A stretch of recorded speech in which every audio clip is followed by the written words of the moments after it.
Ce matin, vous devez étudier, mais pas tout de suite. D'abord, un petit épisode sur Netflix. Checker les réseaux sociaux. Oh, le bel basket. Passer le level 8. Une petite fin? Ou cette chose absolument primordiale à faire? Puis, il fait trop beau pour rester enfermé. Vous voyez où on veut en venir?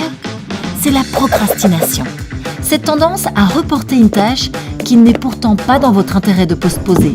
Pas de panique, elle touche tout le monde et il y a des solutions. Mais au fait, pourquoi procrastine-t-on? Les causes peuvent varier d'une personne à une autre, par manque de confiance ou de compétences, par peur de la difficulté ou parfois juste par facilité.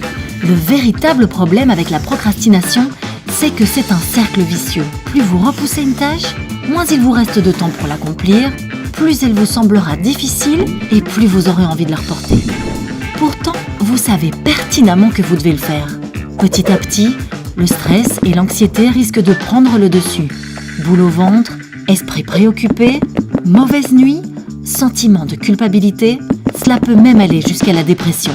Mais ça n'est pas une fatalité. Il y a plusieurs solutions que vous pouvez appliquer. La première chose qui importe est d'en prendre conscience et de faire face au problème. Pour vous aider à y voir plus clair, établissez un plan d'action adapté. Cela vous évitera d'improviser. Déterminez les tâches précises que vous devez mener et planifiez-les en restant réaliste. Identifiez ce qui est prioritaire.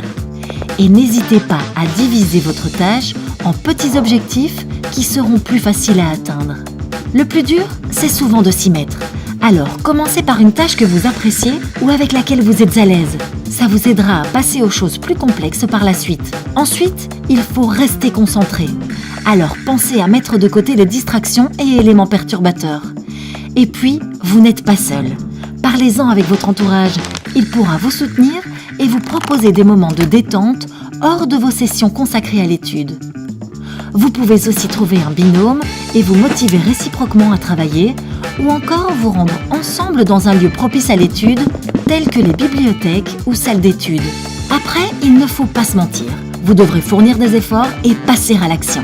Apprenez à dire non aux tentations et réfléchissez aux solutions adaptées à vos besoins. Personne ne peut agir à votre place. Et puis, vous pourrez être fiers de ce que vous aurez accompli.